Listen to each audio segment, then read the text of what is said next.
une mise au point nécessaire. Ce dimanche 5 février, Elisabeth Borne s'est livrée sans langue de bois dans les colonnes du journal du dimanche.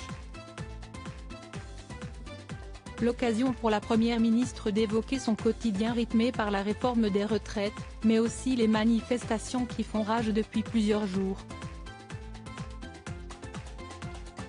Au cours de l'échange, la femme politique de 61 ans est également revenue sur les attaques de certains leaders politiques, dont Laurent Berger, CFDT, qui avait indiqué qu'elle manquait d'empathie, ou encore Fabien Roussel, qui l'avait comparé à Margaret Thatcher pour sa capacité à diriger d'une main de fer.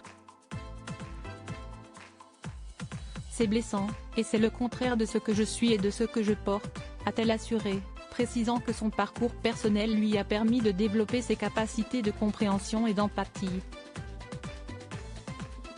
Je sais ce que c'est, les petits revenus, la galère des fins de mois, a-t-elle confié, avant de poursuivre.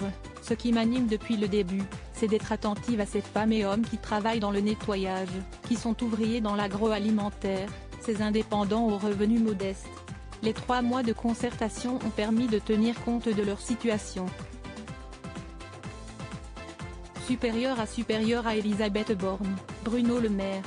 Découvrez les ministres à leur début. Je ne suis pas certaine que cela soit le rôle d'un leader syndical touché par les remarques et les attaques de ses opposants politiques, mais aussi par celle du secrétaire général de la CFDT. Elisabeth Borne a fait passer un message on ne peut plus clair.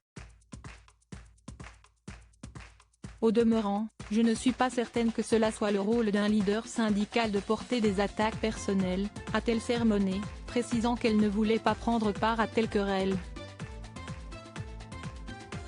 En tout cas, moi, je m'y refuse, a-t-elle conclu.